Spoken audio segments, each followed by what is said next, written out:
باش لە دنیای کۆپیکردن و لادان لە دەستپاچی توێژینەوەی ئەکادیمی لەلایەن بەشێک لە مامۆستایان و توێژەران و خوێندکارانی زانکۆ باوتەی بریکاری وەزارەتی خوێندنی باڵا و توێژینەوەی زانستی خەریکە لە حاڵەتەوە دەبێتە دیاردا.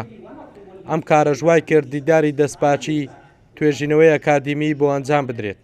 ئێمە لە وەزارەتی خوێندنی باڵا گەیشتنە و قەنەعەتەی کە حاڵەتەکان لە هەڵکشانە پێویستە هەڵوێستەیەک بکەین و کاری جدی ئەنجام بدەین بۆ ڕێگریکردن لە لادانەکان بۆ ئەوەی لادانەکان لە حاڵەتەوە نەبێت بە دیاردا.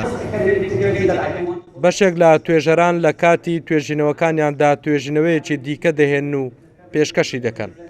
ئەمەش بەلادان لە دەستپاچی توێژینەوەی ئەکادیمی دەناسێنرێت.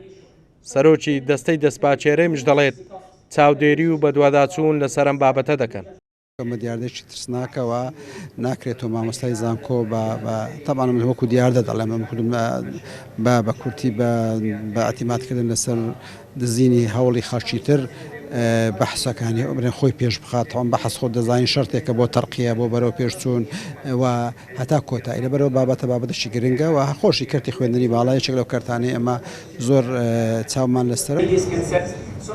لە چوارچێوەی چاکسازیەکانی حکوومەت یاریمی کوردستان لە سێکتەرە جیاوازەکان بڕیارە دەستەی دەستپاچی هەرێم بە هەمانجی لەگەڵ وەزارەتەکانی دیکەی حکوومەت کار لەسەرە و پرسانە بکەن کە بوونەتەوە کاری زیادبوونی گەندەڵی لە ناو دەستگا و دامەزراوەکاندا. هەڵگورد ئەحمەد، کورسات نیوز، هەولێر.